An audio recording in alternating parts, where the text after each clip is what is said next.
Good afternoon. I'd like to thank the Vancouver Film School for hosting this, and I'd like to thank you for showing up. This is Crafting the Perfect Challenge. So I always plan for the worst. I always expect that my head's going to explode in the next 5 minutes, or alien might burst out of my chest. So if you have to give birth, or if you have to go fight crime or whatever, and you have to leave early, here's all the important stuff you need to know. Love the S-curve of difficulty. I'd say the perfect challenge is a game that starts off with good tutorial, good baby steps, rises really quickly in the middle and forces the player to adapt, and then most importantly, near the end of the game, the challenge tapers off and you give the player a power fantasy, a chance to be rewarded for mastering the game. Think a lot about your fail cases and the time the player spends retreading ground that they lost when they fail. I think how you design your fail cases is the most important part about keeping your game awesome. It can be really difficult, but it won't be frustrating if your fail cases are well done.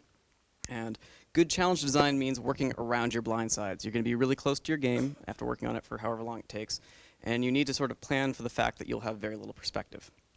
So, who am I? I'm Matt McLean, lead systems designer at Obsidian Entertainment. I'm neither homeless nor Amish. I just made the foolish mistake of saying, I'm going to grow my beard until the game ships. Yeah. That was last September, and the game's coming out June 1st. So, anyway, I work down in sunny Southern California. I've had the great honor of working on a lot of different titles that walk a lot of different genres, mostly RPGs, but I've worked on games with action elements, strategy elements, single-player games, online games, multiplayer games, and I've been able to work on system design, area and level design. I've written a lot of dialogue, especially for Mask of the Betrayer, and I've even worked in QA, which was a great experience. I think the third best bit of advice I've ever been given in life is to learn with great caution. Always question what you're being told and why it's being told to you and why someone's telling you. So the reason I'm here today is I love game design. I can't stop talking about it. I talk to myself about it all the time, so it's nice to talk to other people.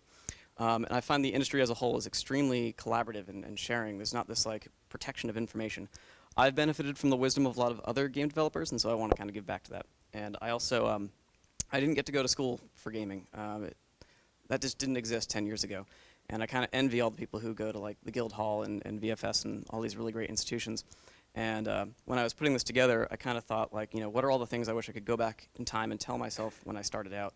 And what are some things that I keep forgetting about, even though I'm on my 6th year of professional game design?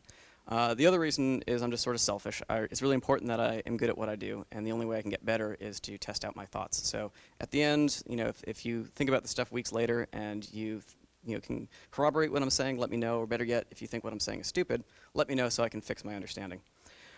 So, the perfect challenge. The arguments I'm going to make today are that casual and hardcore gamers both crave challenge. And you can definitely make a challenge that will appeal to both types of players. And in presenting my case, I'm going to go over just challenge, the very basics and history of it. All these fancy things, difficulty curves, fail states, accessibility, big words. I don't really want to bombard you with all these abstract concepts without grounding it in reality. So I'm going to give you a little abridged post-mortem of Alpha Protocol and sort of tell you how all these things actually mattered when we were actually working on a game. So there's a very simple question. Why do games have challenge? I often ask people what defines a game, and a lot of people say, well, a game has challenge. I'd say, no, Candyland and Monopoly don't have challenge. You roll the dice and you could just watch it happen.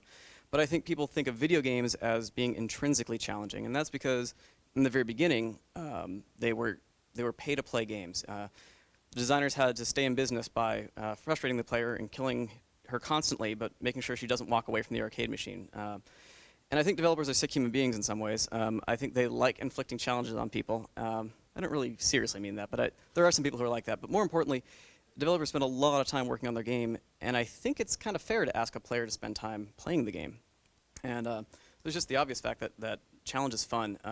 It's cool to overcome something. It's cool to master something. And if you ever suffered through the horrible full-motion movie videos of the early 90s, without challenge, you're just a bad movie.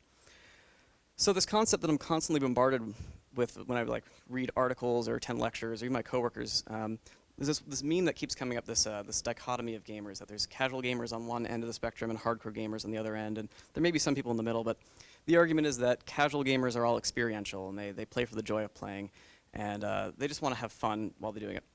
Hardcore gamers are kind of creepy butter trolls who play for the joy of beating a game, and they're defiance-driven. They want to be bullied by the game, and then they want to become the bully and dominate it. I don't know if this... all generalizations are useful to a point, and it's nice to think about, will a casual gamer or a hardcore gamer enjoy your game? But I think there's some. I'm going to argue that this isn't really a good dichotomy to think about when you're making games. So there's a lot of different challenges out there. A strategy game and a shooting game have much different challenges, and so I'm going to attempt to broadly define challenge in its most abstract sense. And I like Ernest Adams' definition of challenge. I'm going to paraphrase a little bit here. Challenge is the demand placed on the player to overcome obstacles, and that can be, hand-eye coordination, reflexes, memory, resource management, whatever it is. That's really what defines your game. If there's a dictionary definition, I'd have a little picture of the disappearing blocks from Mega Man. I still hate those things. So that's the obstacle that you're presenting to the player, and the player overcomes challenge with three things. They have their prior talent, that's the natural skill they have playing your game.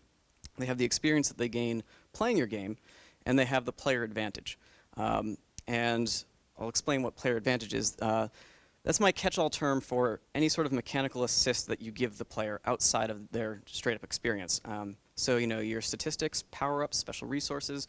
If you're in a racing game, there are little power boosts. All these things are advantages. And unlike the player's natural talent coming into the game, you're in control of the advantages you give the player. And you can give them more verbs or more effective verbs. And you can set a reward cycle with these advantages. If you've played WoW, you've done this a million times over. You fight some Murlocs, you beat them, and you get a reward of more player advantage, be it a level or an item. Now you can defeat elite Murlocs, and so on and so forth. And how these things interact, this challenge and advantage, sound really abstract. So I kind of want to describe some quick details of how different genres do it.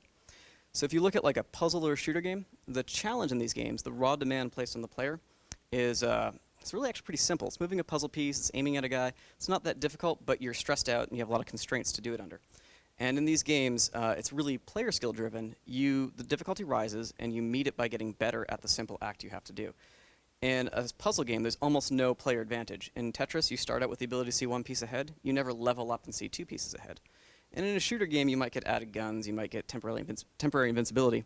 But in general, the way you progress against rising difficulty is simply through more player experience. The absolute reverse of that is an adventure RPG. And here the challenge is all this like risk and resource management of numbers. You put your level X warrior versus a level Y Cyclops, and you have Z stats to arbitrate it. And the difficulty here is rising exponentially to the point where it's actually really not about hand-eye coordination or logic or skill. It's about advantage. No amount of hand-eye coordination lets your level 1 ninja beat a level 99 dragon. So you're always harvesting this advantage of higher levels, better gear. Really, if there's any skill to playing RPGs, it's the skill of knowing how to gain in-game advantage faster than the challenge rises. Probably why I think real-time tactics games are so good is that they kind of combine both of those challenge models. Here, the demand on the player is long-term resource management, twitch decision-making, and the levels get harder, and there's more enemies, more types of enemies. And you're expected to both get better at playing the game, better at the resource management, better at the twitch decision-making, but you're also given advantages. And unlike gaining a new level or +5 sword, the advantages you get aren't necessarily inherently a free win. If you're playing Dawn of War and you get a Dreadnought, unless you know the strengths and weaknesses of the Dreadnought, the advantage actually works against you because you have to have skill to know how to use it. In all those examples, I was talking about rising difficulty. Difficulty curve's not really all that crazy a concept. It's pretty simple, actually. It's just the rate at which the challenge ramps up over time. Tetris gets harder. Every minute you're playing it, it's getting harder and harder. Strategy games sometimes don't even have difficulty curves. They have steps. You play a game of Civilizations on peasant difficulty, and it's pretty much the same difficulty the whole way through until you play the game all over again. So its difficulty curve really moves in hours. And another curve you have to think about is the learning curve, and that's the time it takes for the player to really grasp all the challenges and advantages available, really learn all the moving pieces. If your learning curve's too steep and they have to spend a lot of hours just to get a little bit of player experience out of it and usable strategies, you're going to have a small audience because not many people have the stomach for that. On the other hand, if you have a really shallow learning curve and you're just not learning things as you're playing after a certain point, it's hard to keep the players engaged because they're never having to adapt to what they do. I would say the ideal learning curve is something like a logarithmic curve, where you very quickly go from a novice to an amateur in the game, and then it takes a modest amount of time to go from an amateur to expert, but then going from expert to master is like a lifetime accomplishment. Now, if that's the perfect learning curve, I'd argue that this is the perfect difficulty curve. It's an S-curve, not exactly, I think a mathematician could correct me and tell me what that is, but it's roughly an S-curve. And the purpose of this is to give the player a very, very easy introduction to the game, and then very early baby steps where you tell the player, yes, you can fail, but we're giving you a chance to just experiment with the game, see what happens, and there's always that threat of failure, but it's not really something you need to worry about. You should just enjoy the game. In the last 10 years, almost every game has made the first 2 hours of the game relatively easy, and there's a good reason for that. A lot of people didn't play King's Quest because it was so hard from the very first moment you played it. You could lose the game within 5 minutes and not know it until hours later. So in the middle of the game, you want to ramp up your difficulty really quickly. You want to tell the player, hey, we're done training you. Time to, test you and make you adapt your strategies. And what I think is really important is after a certain point in the game, when you're nearing the end, you actually drop the challenge. You keep it to like a medium level, and you have this endgame power fantasy where the player's expertise and in-game advantage sort of overtakes this rising challenge, and the player just gets to sit back and realize, like, you know what? I spent hours, struggling and dealing with all these challenges. Now I am the master of this game, and I can kill everything in my path or do whatever.